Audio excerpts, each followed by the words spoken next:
The FBI warned the DOJ repeatedly they did not have probable cause for that raid at Mar-a-Lago. But under pressure from Biden's weaponized DOJ, they conducted the raid anyway. What we really found out clearly is there was a large group within the FBI saying, we do not have probable cause to do this, and please stop asking. You've been doing this for months. We don't have it. If you wanted documents, there are easier ways for us to get these documents than what you're trying to push here. I mean, again, I'm summarizing here, but it's not that far off. These were casual conversations saying this has taken our team way too much time, way too much money is being spent where we could be doing other things. It is very revealing because I think for a long time the narrative was that the FBI's Washington field office and the DOJ were walking arm in arm on this, like this is our goal. But what we're seeing from these emails is that as far as back as June 1st, where some of these emails start talking about this search warrant. Remember, the raid happened on August 8th of 2022. So more than 2 months before the actual search warrant was executed on Mar-a-Lago, these concerns are being pressed by the FBI. On June 1st, they say something in an email between the FBI responding to the way that the DOJ is adamant about a search warrant, says that the Washington field office has been drafting a search warrant affidavit related to the potential boxes, but has some concerns that the information is single source, has not been corroborated, and may be dated. The DOJ opines, however, that the search warrant meets the probable cause standard. That's back in June. Later in July, mid-July, just a few weeks before the actual raid, we have this. A redacted name asks a fair question. We haven't generated any new facts, but keep being given draft after draft after draft. Absent a witness coming forward with recent information about classified on-site, at what point is it fair to table this? It is time-consuming for the team and not productive if there are no new facts supporting probable cause.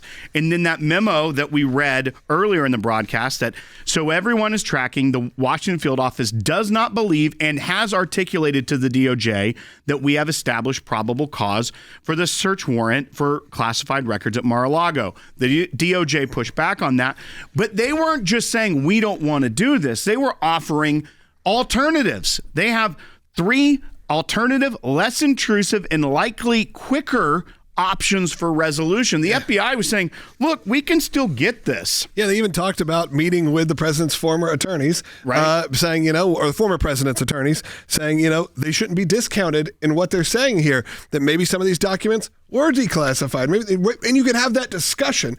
This would be better than us going this route. Now, again, some of this, of course, is old news in the sense of we know what the end result was.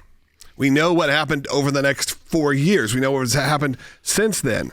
But I think it is always good, one, to have a better perspective with American people, and for you to even have a little bit more trust that there are people who are not so partisan inside of these bureaucracies and these departments that maybe you can have, rest easy a little bit more at night. Like, I'm not saying that everyone there is good and on the up and up, but what you do see is that there are a lot of people, whether it's field offices or people involved in this situation. Not everyone is coming at it as well as easy as it is to, I guess you could say, stereotype them as a deep state operatives. There were people inside speaking up. And of course, they are probably risking their jobs somewhat for that because they are pushing back hard. But it's refreshing. So I think there's some information when these kind of things come out. It is important to talk about it because you get to see a different side of what's going on. Well, and here's another interesting layer to this, because in that memo where they said they have articulated they don't believe there's probable cause, that's the Washington field office of the FBI, they asked this question, or they pose this kind of thing. It says, in the Washington field office's opinion, if a primary goal of this investigation is to identify and recover classified records quickly so as to protect the information, the 6 weeks spent fixated on probable cause for a search warrant have been counterproductive. Now, fast forward to 4 days before the execution of the search warrant. This email was sent on August 4th of 2022. The search warrant was executed on August 8th. And it talks pretty quickly. And it talks about that they have the operation plan for Monday, is talking about that it has been sought and now they are moving forward. This is the FBI, which clearly does not necessarily trust the motives of the DOJ on this. And they talk about saying that, listen, the FBI, if we're going to do this still on Monday, we want to be responsible for the execution of the search warrant. Basically, DOJ, stay away from it a little bit, because here's what is said in this email from the assistant special agent in charge. The FBI intends for the execution of the search warrant to be handled in a professional, low-key manner and to be mindful of the optics of the search. Safety of the search team is always of concern during any such operations. Since we heard Mr. Toscas say yesterday in the call that, quote, he frankly doesn't give a blank about the optics, and that Mr. Bratt has already built an antagonistic relationship with the former president of the United States attorney over the service of the redacted, I think it is more fair to say that the DOJ contact with Mr. Corcoran just prior to the execution of the warrant will not go well.